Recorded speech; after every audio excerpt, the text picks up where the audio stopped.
The evening air carried the weight of exclusivity, the scent of aged wine, cigar smoke, and whispered negotiations floating beneath the chandeliers of the private estate. This was no ordinary gathering. It was a summit of influence where the world's most powerful men met behind closed doors, their conversations shaping the tides of nations, corporations, and economies. Dressed in tailored suits and quiet arrogance, they spoke in hushed tones, their movements slow and deliberate, as if they controlled time itself. Every glance was calculated, every word chosen with precision. Deals were made over glasses of bourbon, fortunes shifted in the flick of a wrist, and at the heart of it all, standing amidst the moving pieces of this unspoken hierarchy, was him. He belonged here. The weight of his name carried a legacy, one that ensured his place among these men, men who understood what it meant to wield power. Yet, for all the influence he commanded, he was not the most powerful person in the room.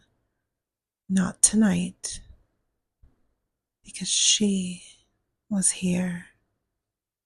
She did not arrive with fanfare, no. No announcement preceded her presence.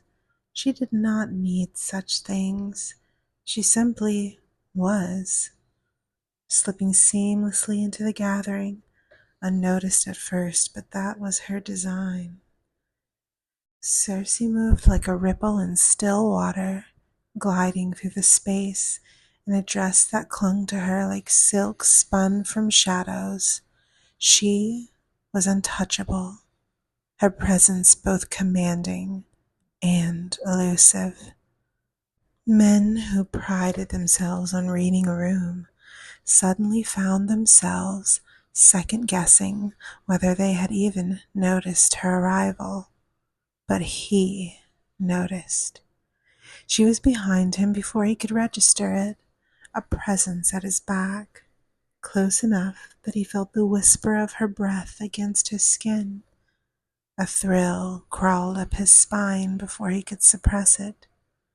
Then a voice, low, rich, the kind that settled in the mind like a promise not yet spoken. "Are you ready to belong?" It was barely a whisper, yet it sliced through the noise of the room, through the conversations around him, through the walls he had spent years fortifying. He hadn't turned yet, hadn't seen her face, but the words alone held weight, and before he could think, before he could even question, he spoke. "I am ready to belong."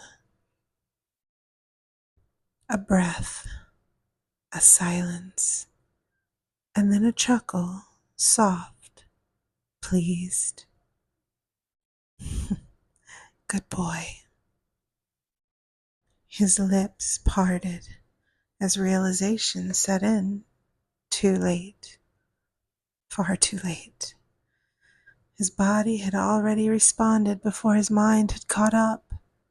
The words had left him without thought, automatic, as though the phrase had already been embedded inside him, waiting for the right moment to surface. He turned, and there she was, Cersei. Not just a woman, not just a presence, a force, the embodiment of command wrapped in silk and mystery. She smiled as if she knew something he did not, and perhaps she did. "Follow me." The words weren't a request. They weren't even a command in the traditional sense, and yet, as she turned, He did. He told himself it was curiosity, that she was simply intriguing, that he was humoring her. That was the lie he chose to believe, the lie that softened the reality of the moment. Because if he truly thought about it, if he examined the way his body moved without permission, he might realize something deeper. She led him through the gathering, weaving through conversations that suddenly seemed distant. He barely noticed the way others glanced at them, the quiet recognition in some eyes, the slight nods exchanged in passing. It's as if they knew, as if this had happened before. And then she turned a corner, slipping behind a set of heavy velvet drapes. He hesitated, just for a moment, but then his feet moved forward, carrying him past the threshold, sealing his fate. The space beyond was intimate, dimly lit, untouched by the opulence of the main event. A private room, but for whom? He should have asked. He didn't. Cersei stood before him now, closer than before, her eyes fixed on him with a knowing patience. Do you know why I chose you? His mouth went dry.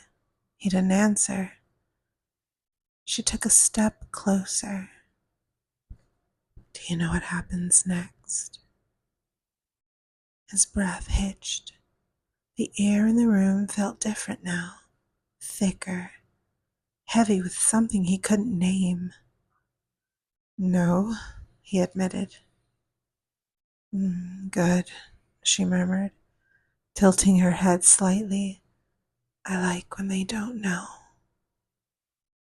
She extended her hand, and before he could question why, before he could remind himself that he was the one in control, he reached out. Fingertips brushed, and then everything changed